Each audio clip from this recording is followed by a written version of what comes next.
ഞാൻ നോക്കുകയായിരുന്നു ഇന്നത്തെ മാതൃഭൂമി, പ്രത്യേക പതിപ്പായി MT പതിപ്പായി ഇറങ്ങിയ ഈ മാതൃഭൂമി ഇട എന്ന് പറഞ്ഞുകൊണ്ടുള്ള ഇന്നത്തെ മാതൃഭൂമി. സുകൃതകാലം എന്നാണ് MTയെ വിശേഷിപ്പിക്കുന്നത്. ആദ്യ വാക്കുകൾക്കപ്പുറത്ത് മാതൃഭൂമി MTയെ ഓർക്കുന്നത് ഇങ്ങനെയാണ്: ഏകാകികളും നിസ്സഹായരുമായ മനുഷ്യരുടെ കഥകൾ പറഞ്ഞ മലയാളിയുടെ എക്കാലത്തെയും പ്രിയപ്പെട്ട എഴുത്തുകാരനാണ് വിട പറഞ്ഞത്.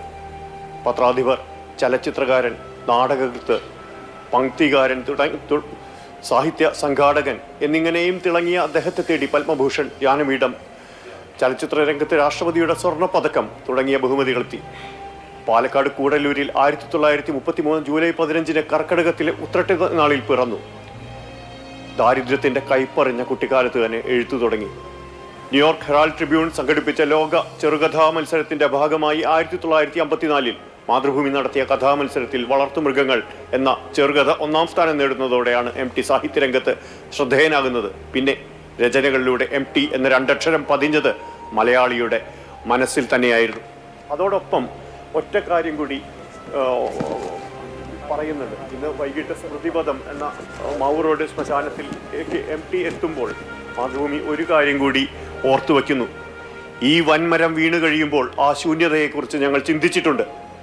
തണലും കുളിർമയും നഷ്ടപ്പെട്ട് പൊരിവെയിലിൽ നിൽക്കേണ്ടി വരുന്ന ഒരു അവസ്ഥയെക്കുറിച്ച് ഓർത്ത് നടുങ്ങിയിട്ടുണ്ട്. ആ നടുക്കമാണ് അക്ഷരാർത്ഥത്തിൽ ഓരോ മലയാളിക്കും ഇപ്പോൾ ഉള്ളത്. അത് ഏതെങ്കിലും അതിരുകളിൽ കുടുങ്ങി നിൽക്കുന്ന ഒന്നല്ല. എല്ലാ അതിരുകളെയും അക്ഷരങ്ങളുടെ ഭേദിച്ച, എല്ലാ സ്വാതന്ത്ര്യത്തിൻ്റെ അർത്ഥം തേടി പരമാവധി സഞ്ചരിച്ച ഒരു മനുഷ്യനെ തേടിയുള്ള വ്യാകുലതകളാണ്. MT ആകട്ടെ തൻ്റെ വ്യാകുല വീണ കൊണ്ട് മീട്ടിയതൊക്കെയും തൻ്റെ മരിച്ച ഗ്രാമങ്ങളുടെ ഗതകാല ഗൗരവങ്ങളെ കൂടിയാണ്. ആ മനുഷ്യൻ ഓരോ ഘട്ടത്തിലും ചുവടുവച്ചത് പുതിയ ലോകങ്ങളിലേക്കാണ്. മലയാളം കണ്ട ഏറ്റവും മോസ്റ്റ് സക്സസ്ഫുൾ റൈറ്റർ എന്ന് പറയാവുന്ന എഴുത്തുകാരൻ ഒരുപക്ഷെ ബംഗാളിൽ സത്യജിത് റേക്ക്, ഗുൽസാറിന്, അതിനേക്കാൾ കൂടുതൽ ടാഗോറിൽ നിന്നുള്ള ഒരു തുടർച്ച MTയിൽ എത്തി നിൽക്കുമ്പോൾ ഇപ്പോൾ അദ്ദേഹം ഇല്ല എന്നുള്ള ആ അസാന്നിധ്യം സൃഷ്ടിക്കുന്ന ആ വല്ലാത്ത സങ്കടത്തിൻ്റെ നടുവിലാണ് ലോകമെമ്പാടും മലയാളി.